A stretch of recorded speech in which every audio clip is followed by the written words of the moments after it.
Y continuamos en Filosofía Rock. Mi nombre es Elizabeth Vega Agrón y te acompaño hasta las 16 horas aquí por Radio Caput. En esta entrevista exclusiva vamos a recibir a alguien que está cumpliendo un rol fundamental y esencial en la República Argentina. Me estoy refiriendo al ingeniero Agustín Rossi. Él es ministro de Defensa de la Nación Argentina y además militante peronista, por supuesto. Bienvenido, Agustín, y gracias por formar parte de Filosofía Rock. Bueno, muchísimas gracias a ustedes. Muy contento de poder participar del programa. Espero que anden bien. Sí, muchísimas gracias. Estamos como podemos en este momento. Te quería preguntar, en principio, ¿qué relación tenés vos con la filosofía? ¿Has leído textos filosóficos? Supongo que pensamiento nacional, argentino, pero en líneas generales. Sí, en líneas generales, digamos, no profundizado, digamos, ¿no? Pero en líneas generales sí, tampoco es una cosa con la cual tenga un contacto muy estrecho, pero en líneas generales sí tengo una mirada, digamos, ¿no? sobre la generalidad y sobre las cuestiones y sobre todo lo que significa el sistema de valores que tiene la cuestión nacional y popular y todo lo que significa el peronismo en términos generales, digamos, ¿no? Que ya es una filosofía de vida en sí misma, ¿no? Sí, yo no la llamaría tanto como es demasiado grande, digamos, ¿no? Filosofía de vida en sí mismo, ¿no? Es cierto que uno se siente peronista y que eso indica una cantidad de cosas. En general, yo diría que hay miradas de la vida en términos más generales, digamos, ¿no? Una mirada más progresista de la vida y una mirada más conservadora de la vida. Entonces, ¿quiénes somos los progresistas? Los que consideramos más lo colectivo que lo individual, los que conjugamos más la primera persona del plural que la primera persona del singular, los que defendemos la educación pública, los que le damos un mayor valor al trabajo que a la renta, los que creemos en las libertades individuales, en los derechos inclusivos, en la presencia del Estado, en la igualdad en términos generales, y los que tienen una mirada más conservadora son los más individualistas, los que sienten que el Estado tiene que ser lo más pequeño y lo más chico posible, que creen que una dosis de autoritarismo no viene mal, digamos, no digo en términos de las relaciones, ¿no? Entonces, pero eso se expresa en toda tu vida, digamos, ¿no? En tu relación con tus papás, en la relación con tus hijos, en tu relación de pareja, en tu relación en el mundo del trabajo, me parece, o en general, en términos generales, te relacionás de esa manera o de esa mirada, digamos, ¿no? No es lo mismo un padre conservador que un padre progresista. La idea de la autoridad en un conservador es una idea, a mi criterio, más autoritaria que la idea de la autoridad en alguien progresista, digamos, ¿no? Entonces, me parece que va por ahí, digamos, ¿no? Sí, un tipo de en términos generales, ¿no? Un tipo de comprensión de mundo relacionado a una cierta eticidad y una cierta toma de valores y de formas de comprender la vida, ¿no? Sí, es un lugar de donde te parás, ¿no? Es cierto que tampoco está tan, digamos, a veces se mezclan, digamos, conductas. Hay tipos que dicen ser progresistas, que tienen conductas conservadoras, y hay algunos que son conservadores que pueden llegar a tener alguna mirada progresista sobre alguna de las cosas, digamos, ¿no? Sobre alguna de las situaciones. Pero en términos generales, ¿qué podríamos decir, digamos, ¿no? Que alguien que es progresista es imposible que no esté a favor del matrimonio igualitario, es imposible que no esté a favor del aborto. Ahora, ¿puede existir alguien progresista que esté en contra del aborto? Sí, es cierto, puede existir. Es la excepcionalidad, digamos, ¿no? ¿Puede existir alguien conservador que esté a favor del aborto? Sí, puede existir. Es la excepcionalidad, digamos, ¿no? Un progresista tiene que estar a favor de la educación pública, y tiene que estar a favor del Estado, y tiene que estar a favor de los niveles de inclusión de los derechos laborales. Un conservador pensará que los derechos laborales dificultan las inversiones y tiene que estar a favor más de cuidar al capital que al trabajo. Bueno, me parece que por ahí pasa la división, digamos, ¿no? Bueno, el peronismo es un movimiento que sus orígenes contradictorios, digamos, ¿no? Porque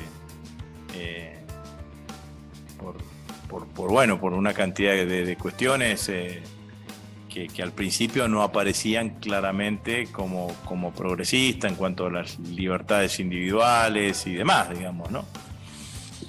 Bueno, pero después se fue mejorando.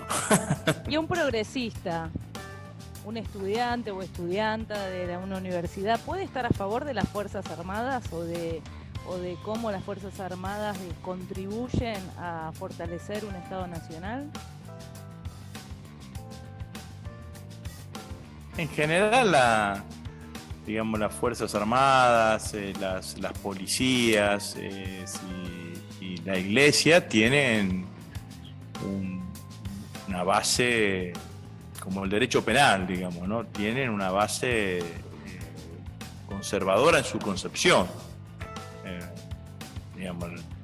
El derecho penal surgió para proteger el derecho de propiedad, y para ser efectivo el derecho penal surgieron las policías, digamos, ¿no? Para proteger el derecho de propiedad. ¿Quién tenía derecho de propiedad? Los propietarios. ¿Quién eran los propietarios? Los más ricos en las sociedades, digamos, ¿no?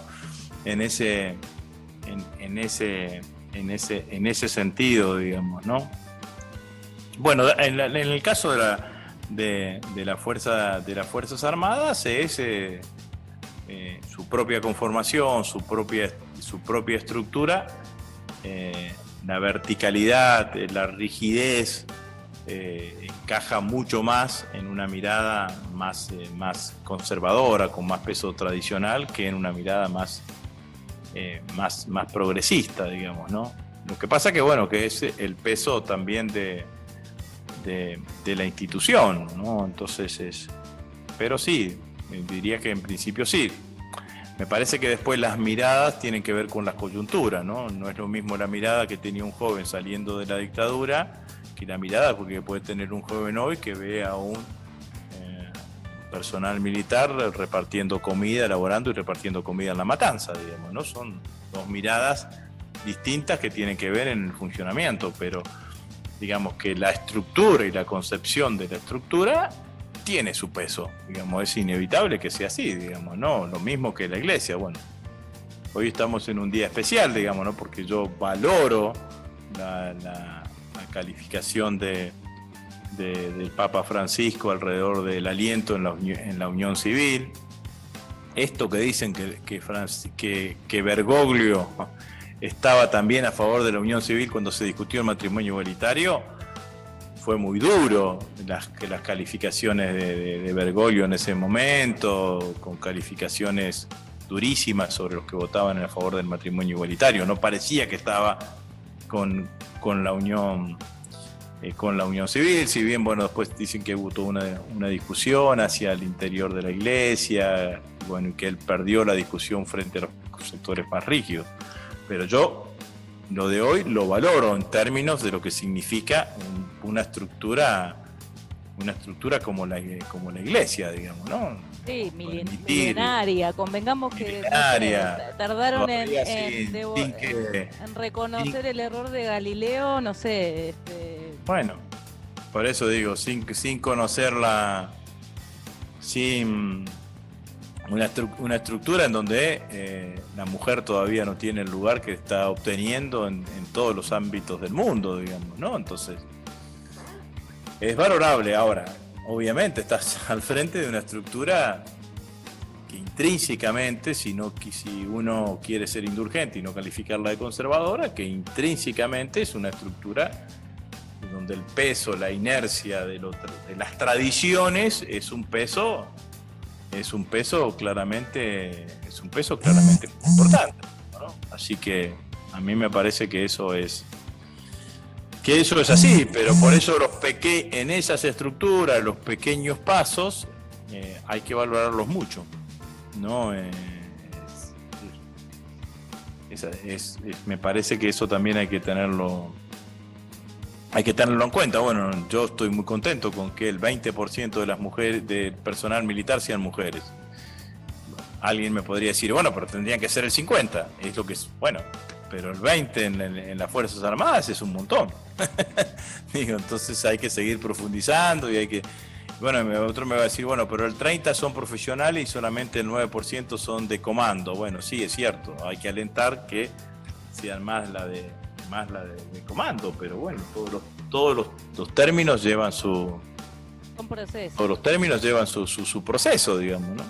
Pero cuando sería mucho más, y nos gustaría mucho más debatir si el sistema educativo argentino, tal cual está planificado, es progresista o conservador, digamos, ¿no? El hecho de una directora, un vicedirector, un rector, una autoridad frente al aula, las medidas de disciplinamiento, los horarios, bueno, ahí resulta más difícil, digamos, ¿no? De tener, o quizás habría que aproximar, digamos, ¿no? qué sistema, cómo calificar los sistemas, digamos, ¿no? Entonces uno podría decir que en realidad un sistema es más progresista o menos o más conservador en función de que el peso del sistema haga que la personalidad o que la idea de quien lo ejecute tenga menos margen de convertirse en una cosa o en otra, digamos, ¿no? Pero bueno, ahí también o el mismo sistema universitario argentino, digamos, ¿no? Que nosotros reivindicamos y que merece una discusión desde la idea de la reforma universitaria de 18, la idea de claustro, que si en ese momento, que podría haber sido progresista en ese momento, pero que con el tiempo se convirtió en una cuestión casi elitista, digamos, la idea del claustro, ¿no? Y bueno, eso, bueno, no, es una discusión que da interesante y que da para mucho, digamos, ¿no? Bueno, o los sistemas de abusos de poder en ese tipo de relaciones, digamos, ¿no? En todos los ámbitos, el abuso de poder en los ámbitos laborales, que a veces se expresa de abuso de poder, o de abuso laboral, o de abuso sexual, en los ámbitos laborales, en el ámbito universitario, ¿no? O sea, si hay un proceso de Me Too en el ámbito universitario, nos llevaríamos una gran sorpresa, digamos, ¿no? Totalmente. Precisamente en ese sentido quería preguntarte, porque me parece que ustedes tuvieron una reunión desde el ministerio con la ministra Elizabeth Gómez Alcorta para empezar las capacitaciones por la ley Micaela, ¿no? en el ministerio.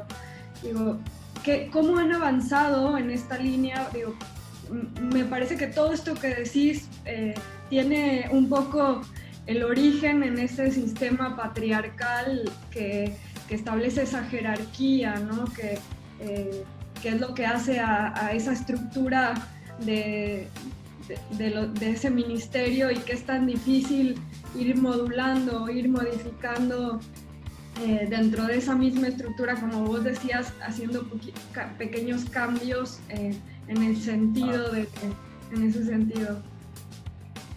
Bueno, sí, nosotros en el ministerio existe una dirección de género, ¿no?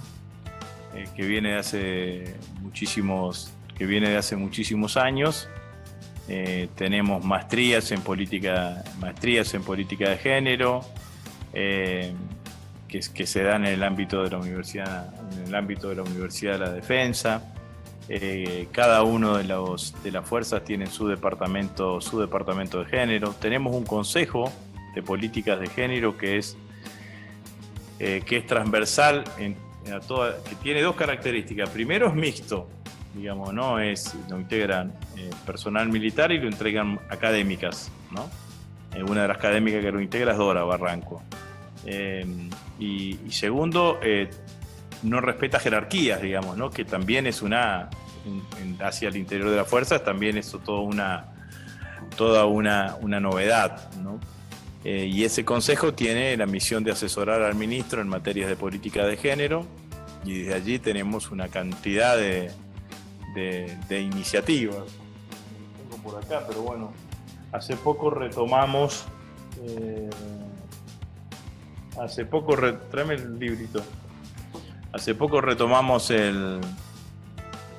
un sistema de publicaciones que hacíamos en base a políticas de género, que se interrumpió durante los últimos 4 años y que ahora lo retomamos, y apuntalando fundamentalmente a esto que decía anteriormente, que son apuntalar a las mujeres que eligen el escalafón de comando, digamos, ¿no? Entonces, pues dentro de las fuerzas.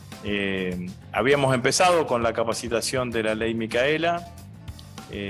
Hicimos una capacitación que la dio Laura Mazón, que es nuestra directora en política de género. No sé si lo ven, Militares Argentinas. A ver. Muy bien. Bueno, esta es una publicación que hacemos nosotros, y en donde escriben... Queremos ese libro. Bueno, se los mandamos, digamos, ¿no? Donde escriben, escriben militares también, ¿no? Mujeres militares. Y esto ha dado una transformación más que importante. Es más, el sujeto social, el sujeto militar cambió. ¿Por qué cambió? Porque apareció un nuevo sujeto, que es el matrimonio entre militares, entre el hombre militar y la mujer militar. Y, por ejemplo, el jefe, y ahora tenemos el jefe de la Armada, es el primer jefe militar en la historia cuya mujer también es militar. Su esposa es militar en la carrera de escalafón profesional, creo que es analista de sistema o bioquímica, no recuerdo bien, pero que tiene...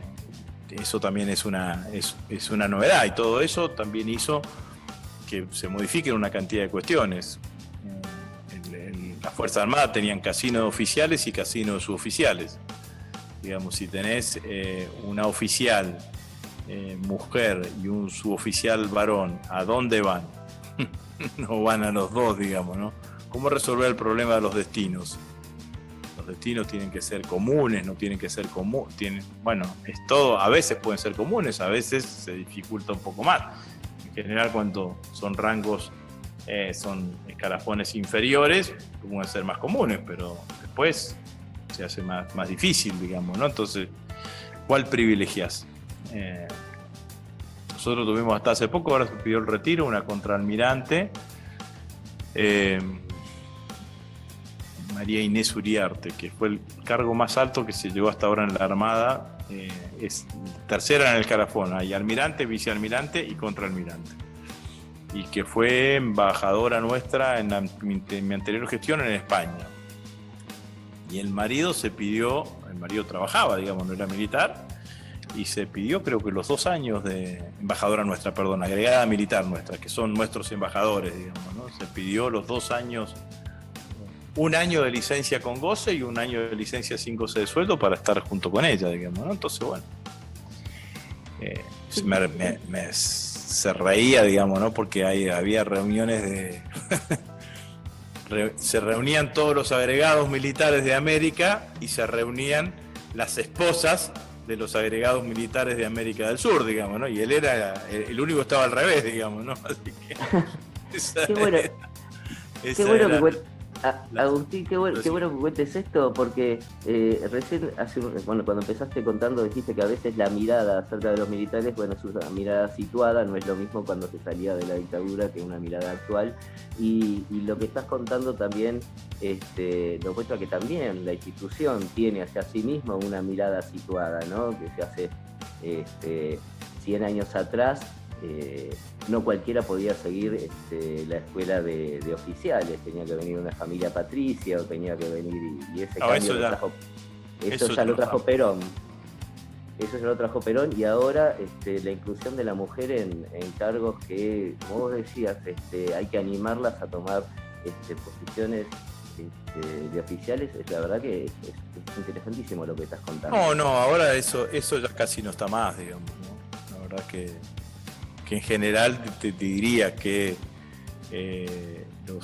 la procedencia de la mayoría de los oficiales militares es clase media y en algunos casos media baja, o los suboficiales media baja, digamos, ¿no? Pero es más o menos ese el lugar. Inclusive la mayor procedencia es NEA, NOA y conurbano, digamos, ¿no? Desde el punto de vista social, así que pero no. Te pido un segundito porque nos vamos a ir al corte ahora, y este programa se llama Filosofía Rock, así que me da el pie también para preguntarte, ¿escuchás música? ¿Qué música escuchás? ¿Qué querés escuchar en este momento? No, en general cuando no soy muy melómano, pero cuando escucho rock nacional. ¿Y qué escuchás de rock nacional? Soda seguro, pero después la trova rosarina, Charlie, Flaco Espineta, Tito, claro, la trova, digamos, ¿no? claro. El primer LP que yo compré cuando tenía 13 años fue el primer disco de Los Gatos, así que Claro, bueno. tenía la la balsa, fundación del rock nacional. así que Hay mucha trova rosarina ahí, está Lito Nevia, después en los 80 Baglietto. bueno, Lito no es la trova, digamos, ¿no? Lito. Lito es La nueva trova. digamos, Lito es La junto nueva. con... Es más, Lito triunfó primero en Buenos Aires para después ser reconocido en Rosario. Bueno, armó el primer conjunto de rock nacional, digamos, ¿no? Que eran Los Gatos con Tanguito. Después la trova fue más contemporánea porque fue durante la dictadura y uno transitaba en esos lugares. Yo era estudiante universitario y transitaba en esos lugares en donde transitaban ellos, los mismos bares, digamos, ¿no? En Rosario, bueno, en Buenos Aires debe haber sido lo mismo, digamos, ¿no? Pero sí, de una cosa muy singular, que había un circuito de bares, de cines, de peñas, en donde era amigable para alguien que estaba en contra de la dictadura y que reivindicaba la militancia política, todo mucho en voz baja, digamos, ¿no? Bueno, entonces la trova circulaba en esos bares, tanto Fito como Juan, como Silvina, bueno, uno los tenía mirados desde ese lugar, digamos, ¿no? Bueno, después vino la Guerra de Malvinas y la dictadura descubrió el rock nacional en la Guerra de Malvinas, digamos, ¿no?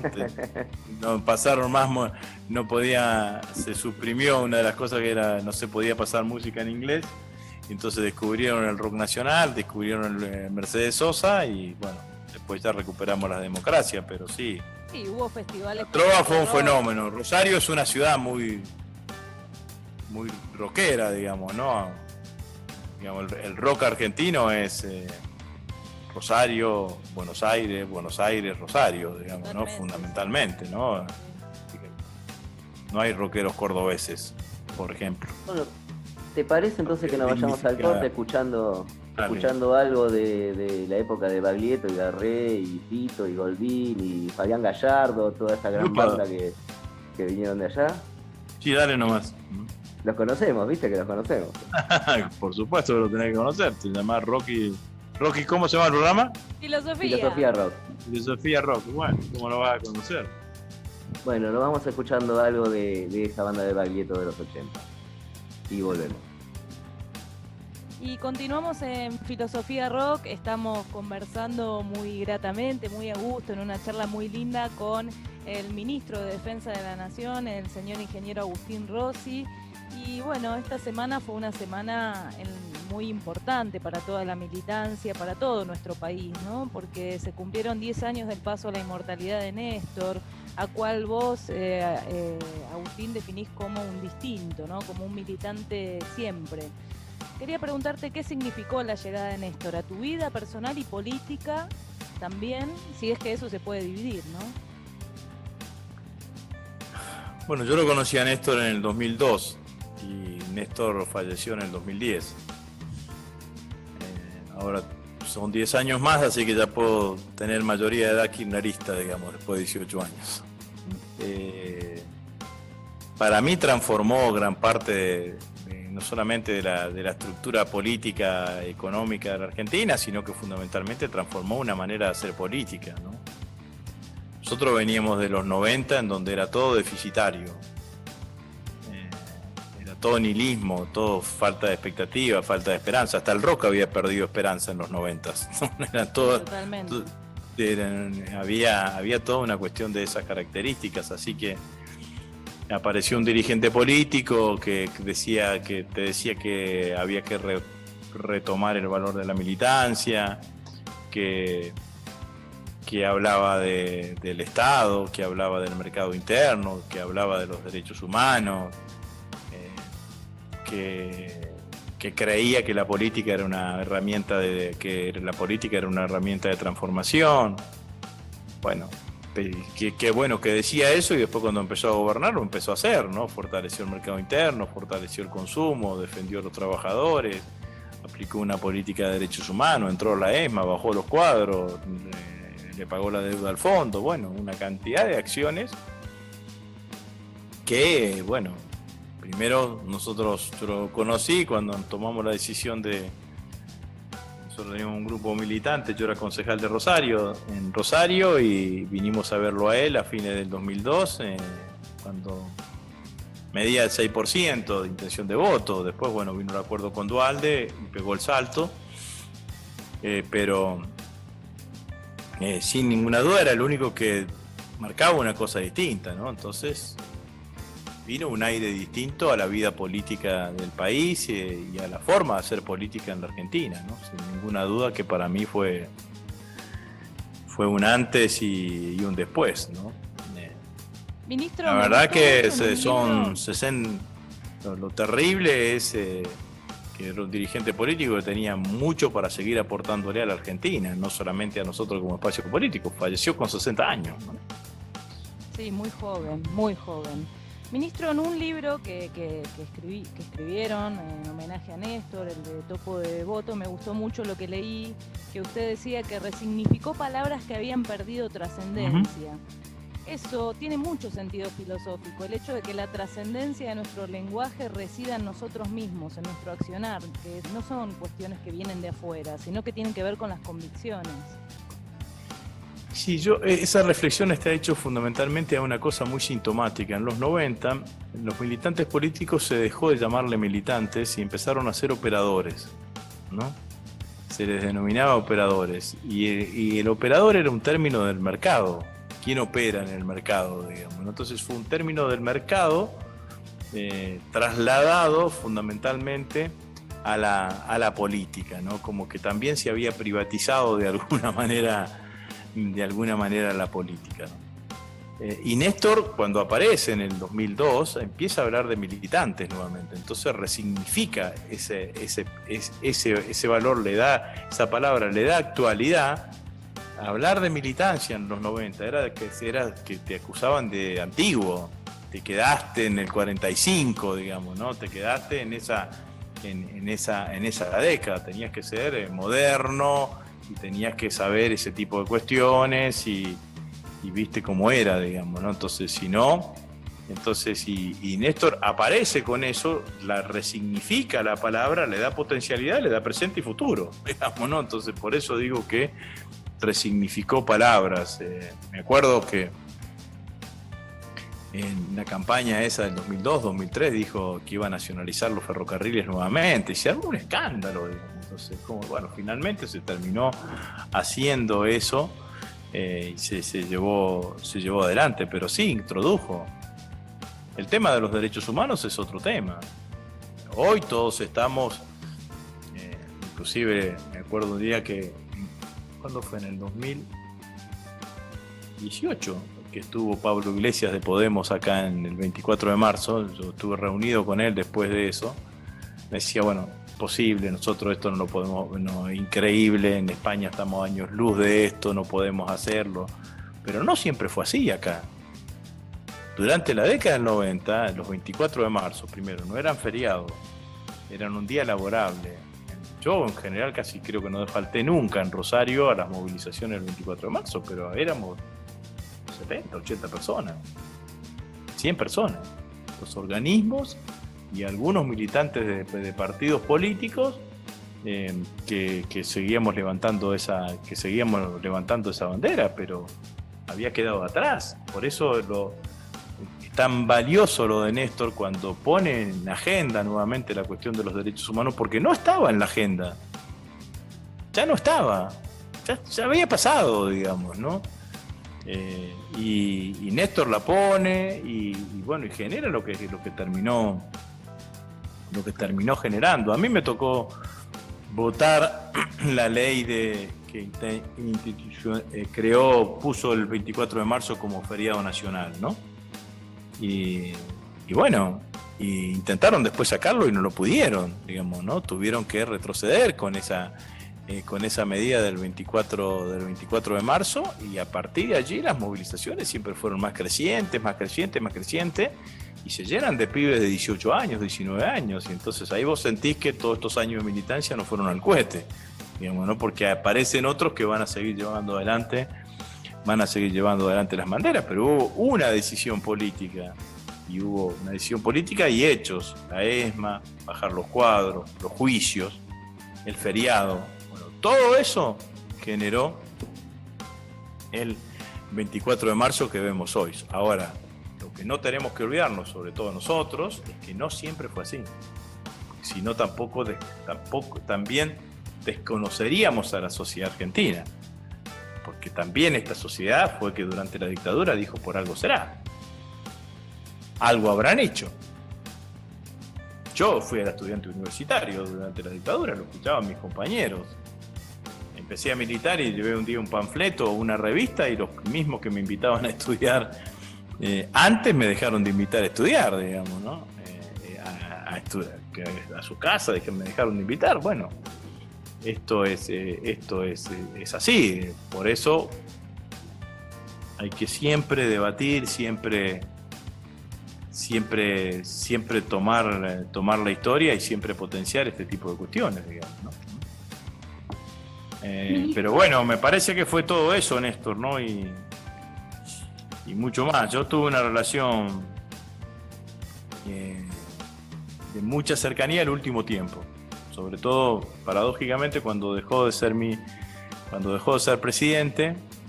Ahí tuve una relación de más cercanía, cuando fue todo el debate de la 125, la campaña del 2009, y sobre todo entre el 2009 y el 2010, porque claro, él se presenta como candidato a diputado en la provincia de Buenos Aires, es diputado. A los 15 días, 20 días, yo fui y le pregunté, le dije: Néstor, ¿vos vas a asumir de diputado? No, y me contestó que sí. Me dijo: pero voy a asumir y no me anotés en ninguna comisión, voy a ir a las sesiones, vos seguís siendo el presidente del bloque, pero yo voy a asumir. Y yo dije, bueno, tengo que tratar de generar una relación con él, porque no era una situación fácil, digamos, ¿no? Yo era presidente del bloque que integraba, que uno de los miembros del bloque era el jefe político de todos, digamos, ¿no? Entonces, ¿cómo hacía para llevar adelante esa situación? Y bueno, y en esa época me había yo impuesto casi como obligación ir todas las semanas, iba a Olivos, como además todo el mundo nos daba por muertos después de la 125 y después del 2009, muertos políticos, no sonaba el teléfono nunca, así que podía estar 1 hora, 2 horas charlando con Néstor con mucha tranquilidad. Y de esa época es que recuerdo la relación más intensa en ese periodo, digamos.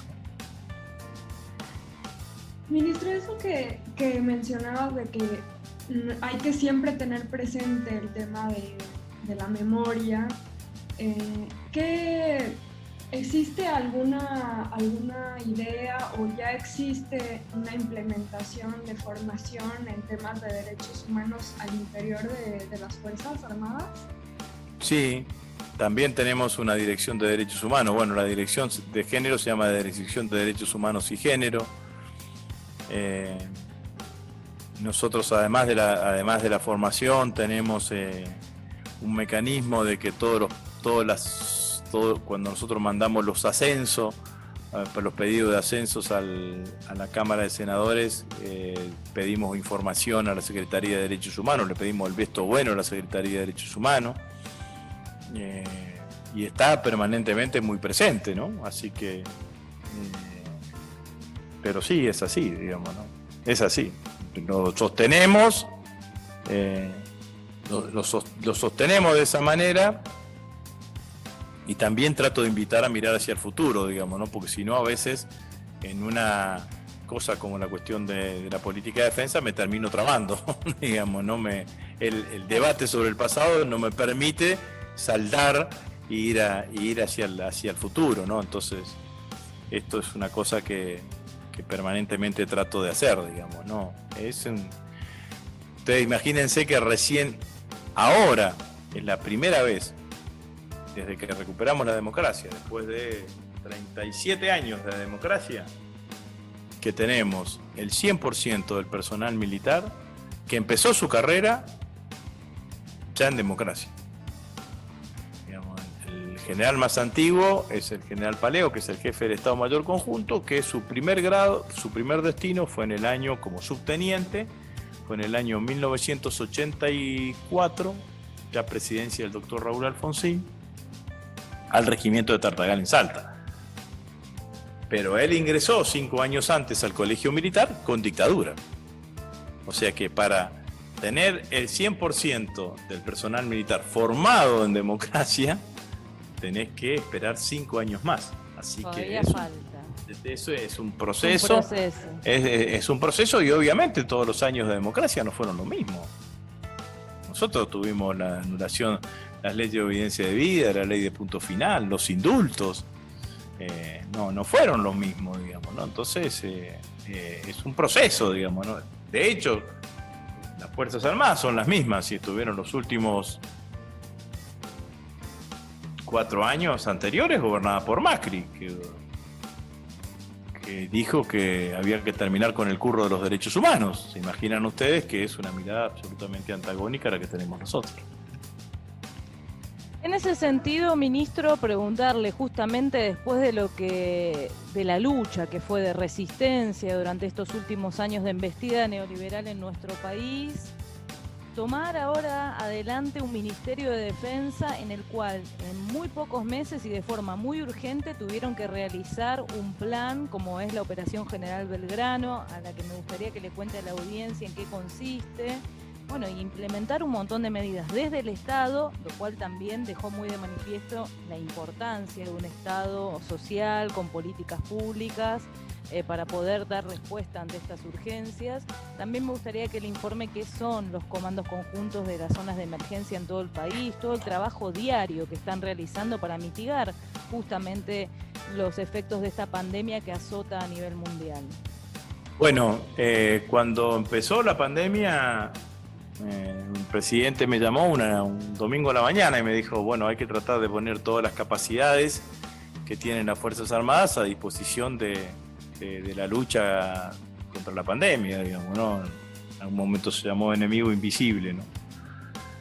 Entonces nosotros lo que hicimos fue armar una conducción aquí acá en el marco del ministerio, también mixta, integrada por los 3 jefes de la fuerza, el jefe del Estado Mayor Conjunto, el comandante operacional y los secretarios y los subsecretarios del Ministerio de Defensa, y presidida por mí.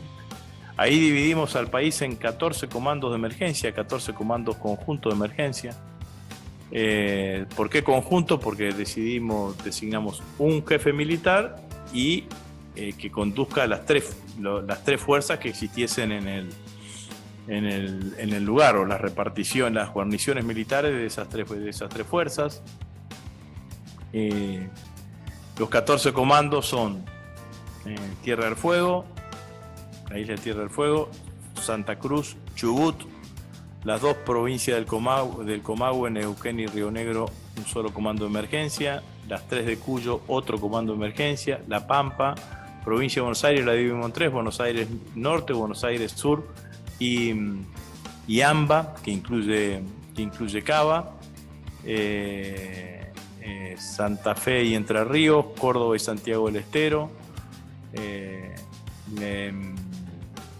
Misiones y Corrientes, Chaco y Formosa, y después las 5 más chiquitas, digamos, La Rioja, Catamarca, Tucumán, Salta y Jujuy. Bueno, esos comandos de emergencia seguían directivas nuestras, directivas mías, y recibían también demandas de los intendentes y de los gobernadores de cada uno de los lugares para distintas actividades.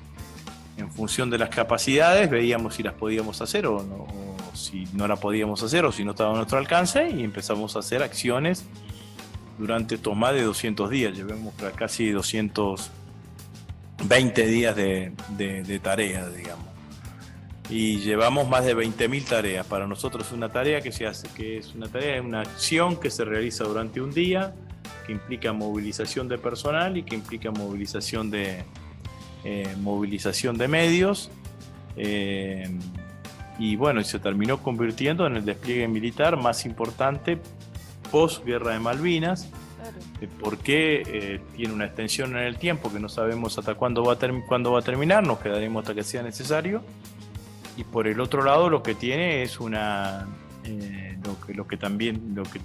cobertura geográfica que cubre la totalidad del territorio nacional, digamos, ¿no? Así Ministro, que, y en ese sentido, ¿qué es el FONDEF, este fondo específico para financiar el reequipamiento de las Fuerzas Armadas que se logró por primera vez en nuestro país? bueno, es eso, digamos, ¿no? Es una asignación específica, un porcentaje de los ingresos totales de la administración pública destinada a financiar el reequipamiento de las fuerzas, privilegiando el desarrollo de la industria de la defensa local. En síntesis, es fundamentalmente eso.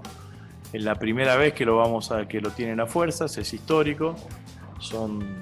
El año que viene calculamos que van a ser 33.000 millones de pesos, y que nos va a permitir empezar a desescalar una curva de desinversión que han tenido las Fuerzas Armadas durante todo este tiempo, que yo creo que vale la pena claramente tenerla en cuenta, porque el mundo es un mundo complejo, digamos, ¿no? El que estamos viviendo, y que yo creo que tenemos que tener una política de defensa que sea reactiva, cooperativa y disuasiva, pero para disuadir hay que tener con qué. Así es. Y preguntarle, bueno, lamentablemente en estos últimos meses se agregó una nueva página bochornosa de la historia, así como la definió usted, del gobierno anterior, en donde se descubrió que hubo espías o espiados familiares de Lara San Juan. Quería preguntarle cómo está esa situación. Y bueno, me imagino que habrá sido Bueno, terrible. ese es un hecho, además de ilegal, profundamente inhumano, ¿no? Porque lo que se descubrió es que se hizo inteligencia interna, inteligencia legal, se investigó, se espió a los familiares de Lara San Juan en el primer semestre del 2018, donde era un colectivo integrado por mujeres que habían perdido a sus maridos, padres y madres que habían perdido a sus hijos e hijos que habían perdido a sus padres. Entonces, en ese momento era un colectivo de muchísima vulnerabilidad emocional, y que estaban reclamando que se juntaban para movilizarse, para reclamar que siga la búsqueda, que siga la investigación y contención. Y la respuesta del Estado fue: lo investigo, no, lo espío.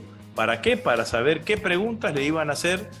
Yo creo que por varios motivos: para ver si encontraban alguna cosa que descalifique ese movimiento, porque era un movimiento que los incomodaba. Digamos, está claro que el hecho de Lara San Juan incomodaba al gobierno, mucho más el hecho de que estuviese en la movilización permanente, porque le daba visibilidad. Y por el otro lado, como quedó demostrado, digamos, ¿no? que fueron o tenían alguien adentro de las reuniones con los familiares que les informaba, o tenían alguien específico que estaba espiando, o que tenían intervenido algún teléfono, porque las preguntas que le hicieron en la reunión que tuvieron con el presidente Macri son las preguntas que hay una de las pruebas que presenta la doctora Camaño, es las preguntas que le iban a hacer y quién se le iba a hacer. Entonces, la verdad que hay un grado de responsabilidad enorme en ese sentido. Una gravedad institucional terrible, y la verdad es que ciertamente coincide con la irresponsabilidad del rol que está tomando la oposición en este marco de tanta dificultad en nuestro país. Sí, me parece que nosotros que también hay que decir las cosas como son, porque la Argentina hoy tiene dos coaliciones hegemónicas, Juntos por el Cambio y la nuestra al Frente de Todos. Pero Juntos por el Cambio no es una coalición que siempre ha estado en la oposición. Hace 10 meses gobernaban ellos. Entonces, la realidad es que nosotros estamos gobernando porque la sociedad decidió que no quería seguir con Macri. Y no quería seguir con Macri porque Macri no pudo, no supo o no quiso resolver los problemas que tenía la Argentina. Entonces, lo lógico y lo razonable es que si vos tuviste hasta hace 10 meses gobernando y hay otro que eligieron los argentinos que va a gobernar por 4 años, tu mirada sea una mirada un poco más, no digo comprensiva, pero un poco más razonable, un poco más responsable, porque parece que hablan los dirigentes de Cambiemos como si no tuviesen nada que ver con lo que está pasando hoy en la Argentina. Y la crisis económica que nosotros heredamos es la crisis económica que generaron ellos. Ahora está el ministro Guzmán negociando con el Fondo Monetario Internacional. El 100% de la deuda la tomó el gobierno de Macri. Representa el 50% de la cartera de crédito del Fondo Monetario Internacional, esa deuda. Renegociamos la deuda con los acreedores extranjeros, con los acreedores bajo legislación extranjera, renegociamos la deuda con los acreedores bajo legislación nacional. Son hechos trascendentes para la vida económica de la Argentina. Y ahora tenemos una fuerte presión para que devaluemos, y esa presión es una presión fuerte, porque la verdad que las restricciones externas en la Argentina siempre se han resuelto de dos maneras. Se han resuelto con devaluación o con endeudamiento. Entonces, transitar este camino es un camino muy estrecho, y la oposición sabe que estamos transitando este camino, y lo que hacen es ayudar a generar el clima desestabilizante que genera los intentos de que llevemos adelante una devaluación. La verdad que es un grado de irresponsabilidad importante, porque gobernaron ellos hasta hace 10 meses. Y nos dejaron con una inflación del 55%. Vamos a tener una inflación entre el 32 y el 35%, 20 puntos menos. No tenemos 5 de inflación, pero tenemos 20 puntos menos de cuando la dejaste vos. Renegociamos toda la deuda que nos dejaste vos y la estamos renegociando para mejorar claramente las condiciones. Y así sucesivamente. Y lo otro que hay que decir es que en la Argentina no hay elecciones. No es que la política en la democracia no es como el fútbol, que hay partido todos los domingos. Hay un momento que es excelso, que es sublime en la democracia, que es el momento de la votación. Vos votás y elegís un presidente por 4 años. Y el año que viene vas a votar, y lo que vas a elegir va a ser la modificación de la composición del Congreso. No vas a elegir un nuevo presidente. Entonces, la realidad es que los argentinos eligieron un nuevo presidente para que empiece a tratar de resolver las cosas que ellos no pudieron resolver. No pudieron, no supieron o no quisieron. Entonces déjenlo a Alberto Fernández que intente resolver las cosas que ustedes no pudieron hacer. Es así de simple.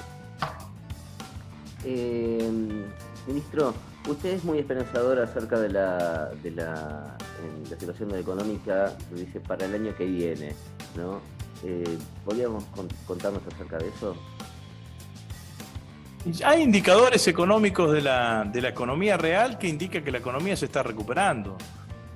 El consumo de electricidad en septiembre ha sido similar al consumo de electricidad que teníamos previo a la pandemia. La industria automotriz tiene mejores indicadores este septiembre que el septiembre del año pasado. La industria de la construcción exactamente lo mismo. Tener resuelto el frente externo nos posibilita pensar que todos los recursos que genere la actividad económica argentina van a ser reinvertidos en la economía argentina para que la economía argentina siga creciendo. Bueno, esto es claramente las expectativas que yo tengo favorablemente, digamos, ¿no? Los indicadores que aparecieron hace un mes son los indicadores correspondientes al segundo semestre, que fue donde paramos claramente el país con la cuarentena estricta. Ahora, el tercer trimestre va a ser mejor que el segundo, y el cuarto seguramente va a ser mejor que el tercero, y seguramente vamos a tener el año que viene un mejor año desde el punto de vista económico para todos los argentinos. Ministro Agustín Rossi, queremos agradecerle muchísimo por su visita, por este espacio, por esta entrevista, agradecer tener esta información de primera mano, esta charla en profundidad con usted y bueno, agradecerle mucho por su rol, por el rol que está realizando en este momento desde el Gobierno Nacional y bueno, ponernos a disposición, por supuesto, para todo lo que haya que informarle a la audiencia. Y bueno, como militante supongo que seguir construyendo la unidad en lo político es un poco lo que queda de acá adelante, ¿no? Siempre fortalecerlo. Yo creo que la unidad es indispensable, ¿no? Así como decía que hoy tenemos una oposición que estuvo gobernando hace 10 meses, también hay que tener en cuenta que tenemos una oposición que representa el 40% de los argentinos. Y que cuando nosotros estuvimos divididos ganaron ellos y que cuando nosotros nos unimos pudimos generar una nueva esperanza para el pueblo argentino. Y así que para mí la unidad es la condición necesaria, no suficiente, pero sí la condición necesaria como para poder seguir gobernando de la manera que tenemos que gobernar en Argentina. Muchísimas gracias, Agustín Rossi. Esto fue todo por hoy. Nos despedimos hasta el viernes que viene en Filosofía Rock. Bueno, muchas gracias con ustedes. Adiós.